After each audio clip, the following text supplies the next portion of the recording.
오늘 본문은 우리가 잘 아는 본문입니다. 오늘 본문으로 설교를 많이 들어보셨을 것입니다. 말씀대로 순종하라. 그리하면 응답을 받는다. 하나님의 역사가 나타난다. 그렇게 우리는 설교를 많이 들어보셨을 것입니다. 그래서 오늘 본문의 관점은 크게 세 가지로 나누게 되는 것입니다. 먼저는 저자의 관점입니다.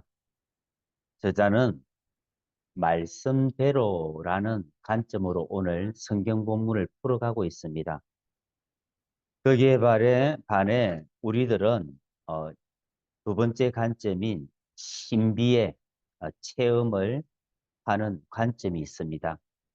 첫 번째는 저자의 관점, 예수님이 누구인가라는 관점이 있고, 두 번째는 이적의 체험, 신비 체험의 관점이 있습니다. 이 신비 체험은 물을 떠온 그 사람들은 물이 포도주로 변한 것을 아는 사람이 누구였죠? 하인들은 알더라. 그러니까 하인들은 신비 체험이 어떻게 일어났는지를 그들은 봤다라는 것이죠. 세 번째는 해당장입니다. 해당장은 결과로서 받아들이는 겁니다. 이 포도주가 지금까지 맛 좋은 포도주가 남아있네, 질 좋은 포도주가 남아있네 하고 그는 결과를 바라보는 것입니다. 다른 말로 하면 우리에게 적용을 한다면 응답과 복 받으려고 예수를 믿는 것이죠. 어떤 이는 복을 받기 위해 예수를 믿는 사람이 있고, 어떤 이는 신비와 이적의 체험을 위해서, 어떤 자기 병의 치유를 위해서, 그러한 경험과 체험을 위해서 예수님을 믿는 사람들이 있고, 어떤 사람들은 예수님 때문에, 예수님 그 자체를 찾기 위해서, 그분과 함께 살아가기 위해서 예수님을 믿는 사람들이 있습니다. 여러분들은 어디에 속합니까? 복을 받기 위해서, 응답받기 위해서 기도하고 예수님을 믿습니까? 아니면 신비 체험에 올인해서 그 한상에 붙잡혀서 거기에 집중하고 거기에 매달리지는 않습니까? 응답받는 것, 신비 체험 중요합니다. 그러나 그 이전에 근본이 되는 것은 예수님 누구인가? 그는 누구인가? 그분과 함께 내가 살아가는 것. 하나님을 영광을 위해서 내가 예수님과 함께 살아가는 것. 예수님을 알아가는 것. 그것이 가장 중요한 것입니다. 오늘 본문에서 그래서 저는 오늘 본문에서 예수님은 누구인가? 그 예수님의 말씀에 대해서 묵상을 하려고 하고요. 그 예수님이 말씀을 하시고 그 예수님이 누구인가? 그 예수님이 오늘 본문에서 무슨 말씀을 하시는가? 그 뜻을 찾으려고 합니다. 그 뜻은 저자, 곧 요한이 오늘 말씀에 기록한 내용과 의미이기도 하는 것입니다. 먼저는요, 우리가 봐야 할 것은 가나 혼례가 있었다라는 것입니다. 혼례가 무엇입니까? 혼례라는 것은 서로 각자에게 태어나서 알지 못하는 남녀가 서로 한 몸이 되는 그 혼례를 이루는 것입니다. 법적으로 이제 한 몸이 되는 것이죠. 남자와 여자가 한 몸 이루는 것. 우리와 예수님이 한 몸이 되는 것. 예수님이 이 땅에 오신 이유는 우리와 한 몸이 되기 위해서 이 땅에 오셨죠.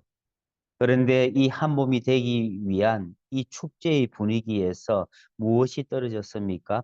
포도주가 떨어진지라 바로 예수와 그 제자들도 혼례의 청함을 받았더니 이러면서 3절에는 포도주가 떨어진지라면서 요한이 본론에 바로 들어가 버립니다. 이제 이 사건이 생긴 거죠. 상황이 급박하게 돌아가는 겁니다. 이 혼례에서 포도주가 떨어졌다는 것은 혼례의 그 축복이 형이 다 사라졌다라는 그 얘기인 것입니다. 그래서 포도주는 무슨 의미인가 하면요. 포도주의 그 상징과 의미는 복이 그 기쁨과 축복을 의미하는 것입니다. 그래서 포도주가 떨어졌다는 것은 이 남녀가 결혼하는 이 혼례에 기쁨이 그 축복이 다 사라졌다라는 것입니다. 그게 사라진 것이죠. 그런데 그들에게 마시는 그 포도주가 사라짐으로 오히려 그들에게는 그것이 축복이 되는 것입니다. 왜 그렇죠? 그들이 마시는 그들이 만들어서 저장해 놓아서 그 즙으로서 마시는 그 포도주가 떨어졌기 때문에 이제는 진짜인 포도주를 그들은 맛보게 되는 것입니다. 그 포도주가 누구입니까? 예수 그리스도이시죠. 포도주가 예수 그리스도라는 것을 마가복음에는 이렇게 말씀합니다. 내 뜻과 내 잔이라면서 이 잔이라면서 이 잔은 무엇이니까 나의 피고 나다라고 말씀하는 것입니다. 그래서 이 잔은 나의 피며 언약의 피다라고 하면서 마가복음 14장 26절에는 내가 포도나무에서 난 것을 하나님 나라에서 새 것으로 마시는 날까지 다시 마시지 아니하리라. 그러니까 이 잔은 뭐라는 거죠? 포도주다. 이 포도주는 나의 피며 언약의 피고 곧 내 자신이다라고 주님께서 말씀하는 것입니다. 그래서 오늘 요한복음에서 포도주가 떨어졌다라는 그것을 통해서 이들에게는 예수 자신의 생명과 그 언약의 피인 자기 자신을 이제 주시려고 하는 그 계기가 되었다라는 것입니다. 오늘 저희들이 봐야 할 포인트는 5절과 6절입니다. 그리고 7절입니다. 뭐라고 합니까? 5절에 마리아가 이렇게 그 어머니가 말씀하죠. 하인들에게 이르되 너에게 무슨 말씀을 하시든지 그대로 하라. 말씀대로 해라. 그렇게 말씀합니다. 말씀대로 해라고 했을 때 여기 이 본문과 구약이 어디가 연결됩니까? 출애굽기에 보시면 거기에 하나님의 말씀대로 해라. 그런 의미들이 나옵니다. 말씀대로. 그래서 그 출애굽기에 보시면 25장부터 이래 보시면은 말씀대로 내가 내게 보인 양식대로 해라. 그러니까 성막을 하나님께서 이렇게 보여주시면서 성막은 어떻게 만들어야 된다고 하시면서 양식을 보여주시죠. 하나님께서 모세에게. 그러면서 하나님께서 모세에게 그 백성들에게 말씀하는 게 무엇입니까? 내가 내게 말씀한 대로 그 모양대로 해라. 그 모양대로 해라. 그러면서 그 양식대로 해라. 즉 무슨 말씀입니까? 하나님께서 말씀한 대로 네가 들은 대로 아는 대로 내가 말한 그대로 해라라고 말씀하는 것입니다. 그래서 오늘 요한은 말씀대로 해라라는 이 포인트를 두고 우리에게 말씀하는 것입니다. 그런데요, 여기에서 오늘 제가 서론에서 말씀드렸죠. 하나님께 순종하면 응답을 받습니다. 물이 포도주가 변한 것처럼 우리가 응답을 받습니다. 라고 하는 것이죠. 그러나 하나님 말씀대로 순종하십시오 이전에 하나님 말씀대로 하는 것이 무엇인가를 여러분들이 우리가 알아야 되는 것입니다. 우리는 말씀대로 순종한다고 해서 맹목적으로 이 말씀대로 하기만 하면 된다. 그 말씀대로 하는 것도 어렵지만 이 말씀대로 하는 게 무엇인가 그 의미도 모르고 그냥 말씀대로 해라니까 하는 거야 하면 돼. 그렇게 한다면은 하나님 말씀과 아무 관계없이 그것이 하나님 말씀대로 한다지만 하는 과정이 내대로 하는 식이 되는 것입니다. 예를 들어 우리가 아이들에게 심부름을 시킵니다. 예, 저기 가서 어떤 물건을 사와야 되는데 그 물건이 이럴 때는 이런 거 사고 저럴 때는 저런 거 사가 잘 골라가 와야 돼. 이렇게 해줘서 보냅니다. 그 아이가 그러면 마트에 가서 과일을 사온다고 해보십시오. 엄마가 사오려니까 이런 물건이니까 이거 맞는 값다고 사왔어요. 그게 부모의 말씀대로 한 것입니까? 첫 번째는 말씀대로 한 것입니다. 그 부모의 말을 그대로 듣고 가서 그대로 사왔기 때문에 이것은 로봇도 이 정도로는 하는 것입니다. 사람은 로봇가 아니지 않습니까? 말씀대로 한다라는 것은 내 귀에 들렸던 그 지식대로 가서 그대로 한다. 그 의미가 아닌 것입니다. 말씀대로 한다라는 것은 그 하나님의 말씀을 듣고 그것이 내 마음에 들어와서 내 마음으로부터 다시 시작하는 것입니다. 이게. 그래서 말씀대로 한다라는 것은 먼저는 하나님이 주신 그 말씀의 문자, 그 것과 형식이 되겠죠. 그리고 그것을 듣고 내 마음에 무엇을 해야 되겠다 깨달음이 오고 그것이 예를 들어서 사람과의 관계라면 저 사람과 화해해야 돼. 저 사람을 사랑해야 돼 하면은 그 사랑의 마음을 가지는 것이죠.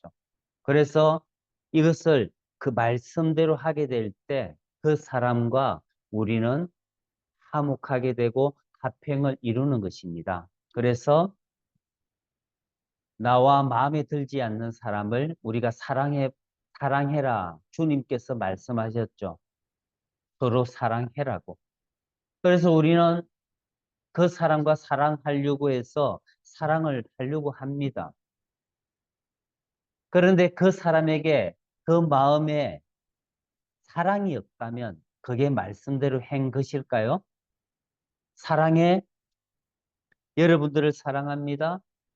당신을 사랑합니다. 그렇게 했는데 이것이 말씀대로 하기는 했는데 사랑이 없다면 그것이 과연 그리스도인들의 말씀대로의 순종일까요? 이 정도는 예수를 믿지 않아도 가능한 것입니다. 타 종교를 믿는 사람들도 불교인들도 자비와 사랑을 베풀죠. 그들도 사랑합니다. 사랑하려고 합니다. 그러나 우리가 내가 당신을 사랑합니다. 주의 말씀대로 해라고 했기 때문에 내가 당신을 사랑합니다. 그렇게 말을 했다고 했습니다. 과연 이게 사랑일까요? 이게 하나님이 원하는 사랑일까요? 아니죠. 여기에 무엇이 담겨야 됩니까? 예수님의 마음, 하나님의 사랑이 담겨서 우리가 주의 말씀을 가지고 내가 당신을 사랑합니다.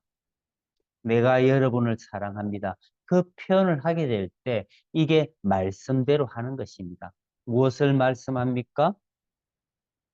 내 표현의 언어, 이 문자와 주의 그 표현의 말씀과 그 내용이 동일해야 된다는 것입니다.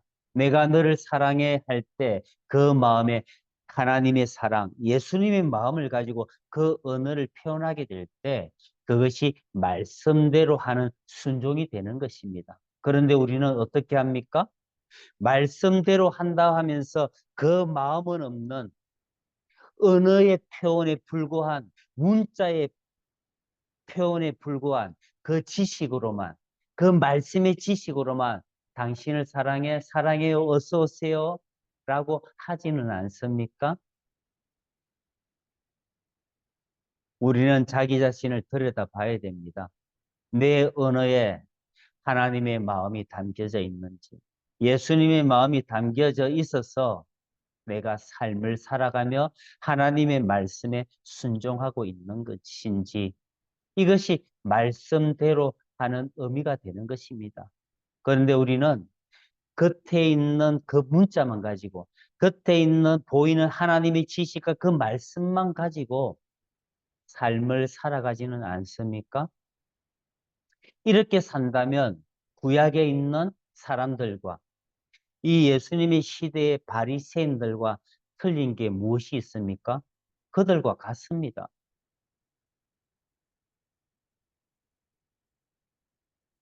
그 바리새인들도 이웃을 향해서 사랑을 했다 하고 이웃을 향해서 봉사했다고 얘기합니다. 그리고 하나님께 또한 드릴 것은 드렸다고 합니다. 그래서 바리새인과 세리의 기도에서 바리새인이 뭐라고 합니까? 나는 율법에 의해서 할 것을 하고 있습니다. 그리고 부자가 와서 영생에 대해서 물을 때 주님이 그러잖아요. 율법을 지키라고. 간음하지 말고 도둑질하지 말고 부모를 공경하고 이런 율법들을 지키라고 하지 않습니까? 그때 그가 뭐라고 합니까? 나는 어릴 때부터 그거 다 지켰습니다. 이게 뭐죠? 주님이 한 가지 부족해. 내 있는 재산을 다 팔아 그들에게 주고 와. 뭡니까? 그 바리새인들도 주의 말씀, 하나님의 말씀대로 한다고 했습니다. 그런데 그들에게 무엇이 부족했죠? 예수님이 그것이 아니야라고 그들에게 말씀합니다. 무엇이죠?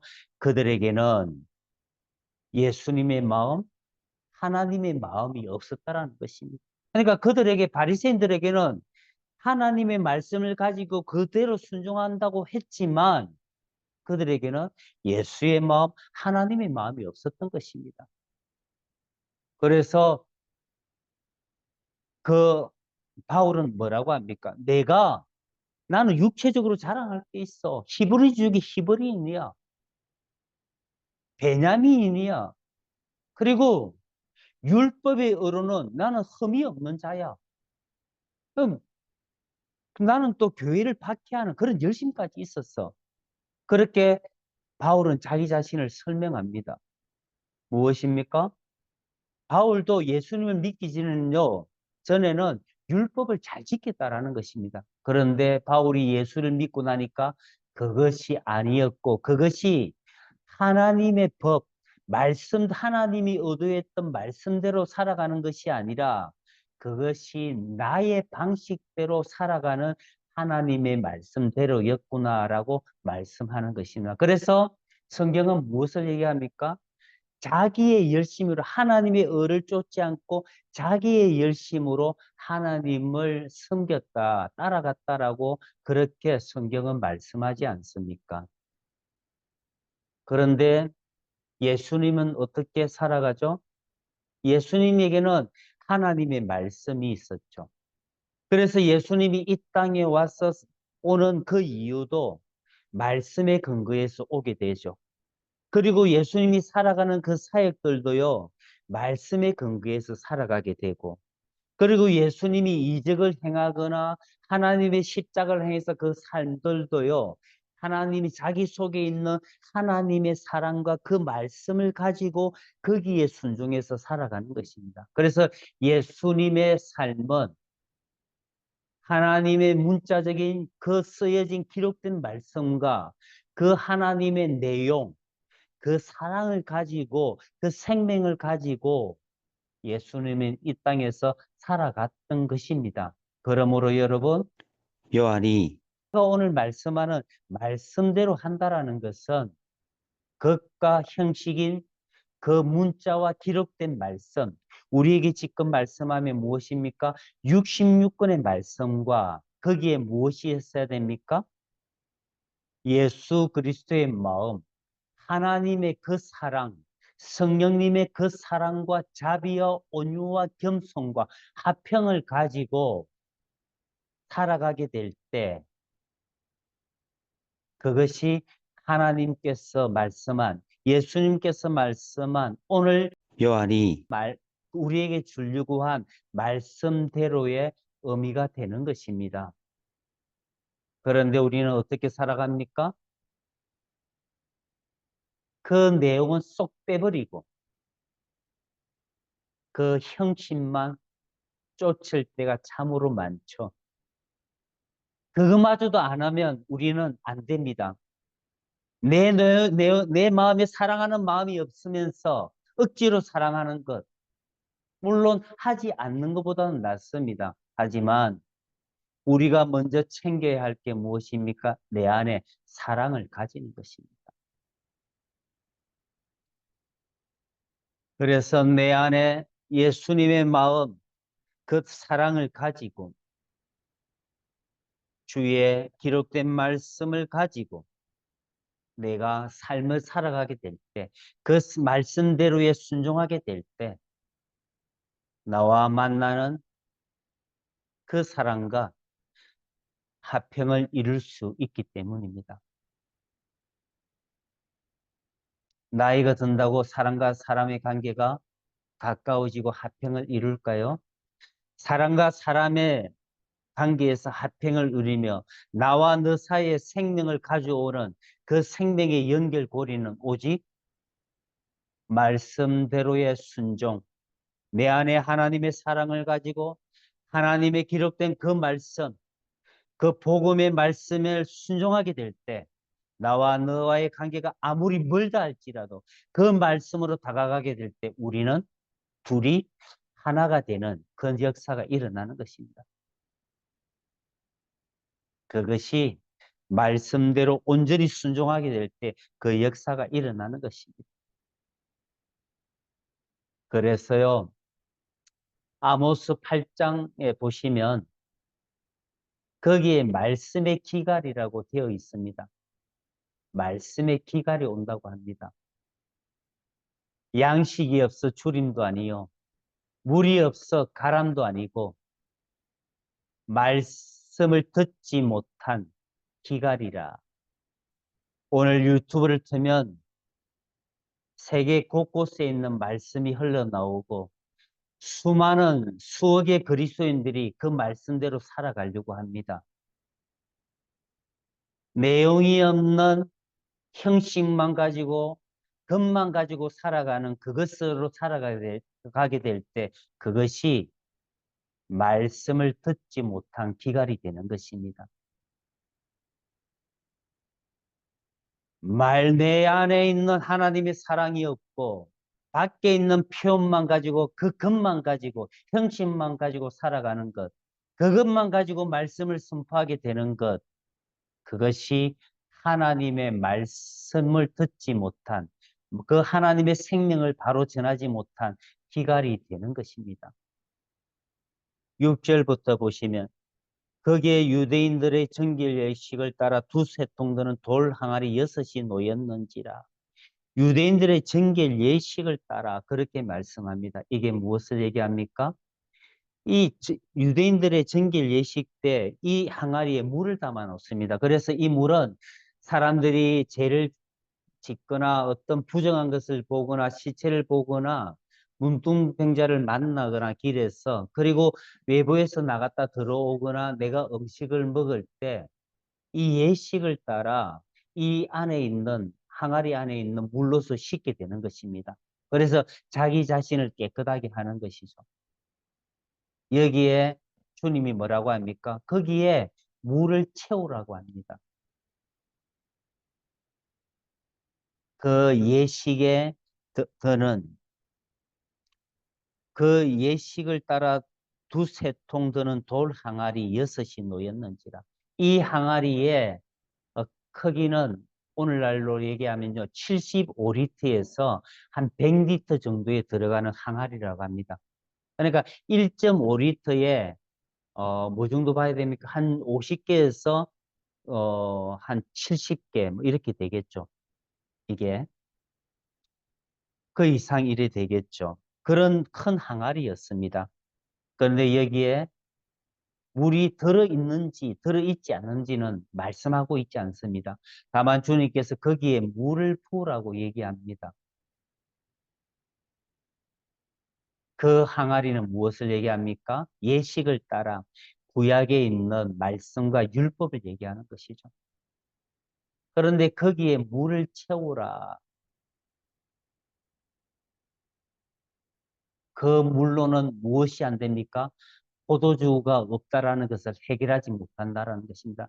즉, 구약에 있는 그 율법으로는 이 포도주가 없는 이 잔치의 기쁨의 문제, 축복의 문제를 해결하지 못한다라는 것입니다. 다시 말해, 인생에 있어서 그 인생을 회복시키고 그 인생에서 기쁨을 주고 그 인생을 축복으로 만드는 삶을 살아가게 한다는 것을 구약의 율법으로는 하지 못한다는 것을 우리에게 말씀하는 것입니다. 그래서 주님께서 구약에 있는 그 율법을 넣어서 일단 먼저 그것을 채우라고 합니다. 그 항아리에 물을 채우라. 구약을 먼저 주님은 인정하는 것입니다. 그런데 그 구약을 인정하면서 그 구약의 약속을 누가 성취합니까? 누가 그 구약의 율법을 완성합니까? 예수님이시죠. 그래서 이제는 주님이 뭐라고 합니까? 그 물을 떠서 갖다 주라 해당장에게. 그런데 주님께서 하인들에게 떠서 해당장에게 갖다 주라 했을지 뭡니까? 그 물이 변하여 포도주가 된 것입니다. 뭡니까? 포도주가 없다 떨어진지라 이제 포도주가 다시 생겼습니다. 이게 무엇입니까? 그 혼례잔치에 모든 것이 회복되되 새롭게 회복되었다는 의미가 되는 것입니다. 기쁨이 충만해지고 거기에 축복이 가득하다라는 것입니다. 무엇으로 말미암아 그렇게 되었죠? 그 포도주 때문에. 이 포도주가 제가 뭐라고 했습니까? 예수님 자신이다. 언약의 피다. 나의 피다. 라면서 이 잔에 대해서 말씀하지 않습니까? 그 포도주는 예수님이 이 잔치에 우리의 인생 가운데 함께 하게 될 때 여러분들의 인생 이 혼례는 기쁨으로 충만해 라는 것을 우리에게 말씀하는 것입니다. 그렇습니다, 여러분. 여러분, 예수를 믿으면서 행복하기를 원하십니까? 기쁨과 감사와 평강으로 충만하게 살고 싶지는 않습니까? 우리는 다 평강한 삶을 원하는 것입니다. 어떠한 어려움 속에서도 어떠한 고난과 고통 속에서도 내 안에 있는 그 평안, 기쁨으로 살기를 원할 것입니다. 그런데 그게 어디에 있습니까? 오늘 말씀에 그 항아리 안에, 돌 항아리 안에 물을 퍼서 퍼는 순간 무엇이 되었습니까? 포도주가 되었습니다. 예수님 자신이 되었던 것이죠. 그 예수님으로 말미암아 우리가 평강의 삶, 기쁨의 삶, 감사의 삶을 살아갈 수 있는 것입니다. 그러므로 여러분, 내 안에 예수님으로 충만히, 성령으로 충만히 내 속을 만들어 놓으셔야 되는 것입니다. 그러면 오늘 이 요한복음에 가나의 혼인잔치를 넘어서 초대교회와 우리의 모습을 봐야 되는 것입니다. 초대교회에서 서로 물건을 통용하고 주고받고 부족함이 없었습니다. 초대교회 때 왜 그랬을까요? 사도행전 2장이나 4장의 말씀을 보시면 그들은 뭐라고 합니까? 가르침을 받아 서로 떡을 떼며 기도에 힘썼다고 합니다. 기도에 전혀 힘씁니다. 그 말이 무엇입니까? 가르침은 무엇을 말씀합니까? 가르침은 예수님의 복음의 말씀이죠. 그리고 뭐라고 하면 전혀 기도에 힘썼다는 것은 무엇을 의미합니까? 성령을 얘기합니다. 그러면서 사도행전 4장에서는 그들이 성령으로 충만하여 말씀을 전했다, 선포했다고 말씀합니다. 거기에 뭐가 들어갑니까? 말씀과 성령이 들어갑니다. 고로 우리가 하나님의 생명, 말씀대로의 순종이 무엇이 있어야 된다고 사도행정이나 우리 교회, 오늘 우리 교회에 하나님께서 말씀하는 것입니까? 말씀과 성령, 이 두 가지가, 이 말씀과 성령이 있어야지만 우리가 그리스도인의 삶, 사람을 살리고 하나님의 나라의 도래를 가져오고 하나님 나라의 중심의 삶을 살아가는 것. 이 말씀과 성령이, 이 말씀과 성령, 사랑이 내 속에 있어야지만 이것이 가능하다는 것입니다. 그러므로 여러분, 오늘 우리에게 주어진 것은 이 66권의 말씀이 있습니다. 그리고 우리 속에 성령이 계셔야지만 우리는 하나님의 나라의 언어와 하나님의 나라의 마음을 가지고 하나님의 나라의 그 삶을 살아갈 수 있는 것입니다. 이 두 가지가 필요한 것입니다. 말씀만 있어도 문이 건조합니다. 내 안에 성령이 있고 66권의 말씀이 없고 복음이 없다면 이것 또한 내대로의 말씀의 순종이 되는 것입니다. 그러므로 것과 형식과 그 내용과 하나님의 생명과 사랑이 있을 때 온전한 그리스도인의 삶을 살아갈 수 있는 것입니다. 여기에 병이 있습니다. 여기에 참기름병이 있습니다. 이 참기름병에 참기름 안에 참기름이 있을 때 온전하게 되는 것이죠. 그러나 병만 있고 참기름이 없으면 어떻게 됩니까? 그것은 아무 소용이 없습니다. 그러나 참기름인데 병에 담아져 있지 않으면 그것은 다 흩어지고 무용지물이 되고 지물이 되고 사용할 수 없습니다. 참기름병 안에는 참기름이 들어있어야 됩니다. 우리가 66권의 말씀이 있지만 그 66권의 말씀을 가지고 있을 때, 그 복음이 있을 때, 내 안에 성령이 사랑이 있을 때 우리는 그리스도인의 삶을 온전한 그리스도인으로 살아갈 수 있는 것입니다. 말씀이 있는데 내 안에 성령과 사랑이 없다면 이것은 언어에 불과한 것입니다. 문자적으로는 로봇처럼 예수를 믿고 순종하는 것입니다. 내 안에 성령이 있고 사랑이 있지만 주의 66권의 말씀, 복음의 말씀, 예수님의 말씀이 없다면 우리는 내 식으로의 그리스도인으로서의 착각을 하며 삶을 살아가는 것입니다. 그러므로 이 말씀과 성령, 사랑이 함께 일치하게 될 때 그것이 말씀대로의 삶과 순종이 되는 것입니다. 오늘 요한복음 이 2장 1절에서 11절에서 요한은 우리에게 말씀대로가 어떤 순종인지, 말씀대로가 무엇인지, 어떻게 순종하는 것인지를 우리에게 말씀하려고 했다라는 것입니다. 그러므로 여러분, 이제부터 말씀대로 순종한다는 것이 무엇인지를 아시고, 바로 아시고, 그렇게 순종하게 될 때, 그것이 하나님께 영광이 되는 것입니다.